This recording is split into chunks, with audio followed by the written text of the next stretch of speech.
যারা মনে করছেন একটু ভালো জায়গায় জমি কিনে নিজের পছন্দের মতো বাড়ি করবেন, এই জমিটা তাদের জন্য।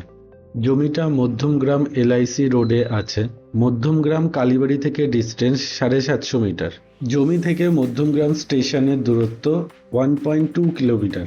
জমি থেকে মধ্যমগ্রাম সোদপুর রোড অ্যাক্সেস করার জন্য আপনি তিনটে রাস্তা পেয়ে যাচ্ছেন। একটা এলআইসি রোড, একটা দেবীগড় থার্ড লেন, একটা দেবীগড় সেকেন্ড লেন। জমির কাছাকাছি আপনি মধ্যমগ্রাম বাজার পেয়ে যাচ্ছেন, তাছাড়াও স্কুল কলেজ সবই কাছাকাছি আছে।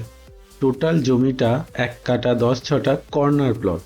জমিটায় 12 ফুটের রাস্তা পাচ্ছেন, যে কোনো ছোট বড় গাড়ি চলে আসবে। জমিটা সাউথ ফেসিং বাস্তু জমি, অল পেপারস ওকে, লোন হয়ে যাবে। টোটাল জমিটার দাম 38 লক্ষ। আরও ডিটেলস জানতে ডিসপ্লেতে দেওয়া নাম্বারে কল করুন। এরম আরও ভালো ভালো প্রপার্টির ভিডিও দেখার জন্য চ্যানেলটিকে লাইক করুন, সাবস্ক্রাইব করুন, ফলো করুন।